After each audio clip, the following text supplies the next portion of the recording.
Stoichiometry involving represented particles. Prerequisites: stoichiometry involving volume, mass-to-mass calculations, mole calculations, and balancing equations.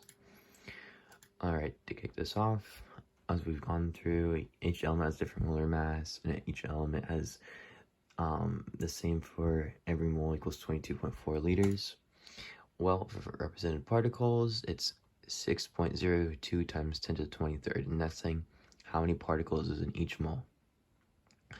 And using this rate, we can times or divide to find how many moles. And once we find how many moles, then we can use it to either find liters, mass, or particles. And we could do the same by we could take molar mass, liters, particles, get into moles, and go. Moles is like the universal where if you really just want to go anywhere, you got to get to moles first. And represented particles can also be referred to as molecules, RP, which stands for represented particles, or formula units.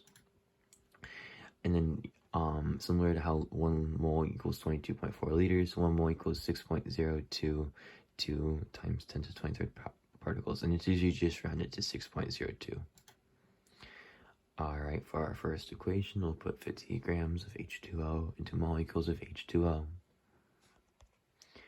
We'll start off with 50 grams, then divide it by the molar mass of H2O, 18.02, and then we're going to finally times it by the rate of 6.02 times 10 to the 23rd power. And that's going to be how many molecules we have.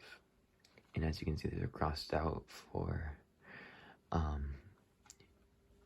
allowing just this final label to be in the answer. Alright, let's look at some example, or problem number 1. Calculate the number of molecules of CO2. There are 5.0 times 10 to the negative 2 moles of CO2. So first identify the equation, and we're gonna use how many moles we have.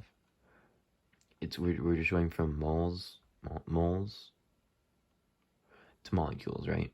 And so if we have 0 using negative 10, the decimal goes over 1, 2, and we can see that from here it goes 1, 2. We have our moles, and then we're going to times it by 6.02 times 10 to the 23rd power. So this one's really easy. You should have got this one pretty good. And if you got the answer right, 3.01 times 10 to the 22nd represented particles of CO2.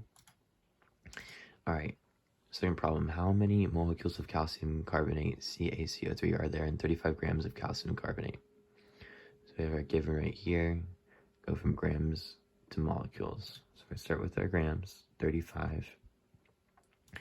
And we're going to divide by molar mass. We're going to find moles, how many moles are in the equation. And then we're finally going to use that 1 mole and times it by 6.02 e to 23rd. So this one we're just taking one element of grams and how many its equation, turning it into molecules.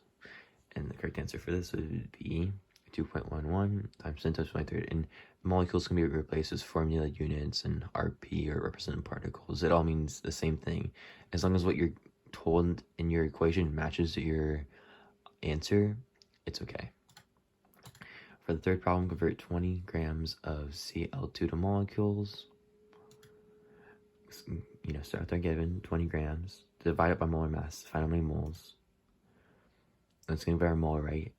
Once we find our mole rate, we're going to just times by 6.02 times 10 to the 23rd. 1.70 times 10 to the 23rd should be your answer.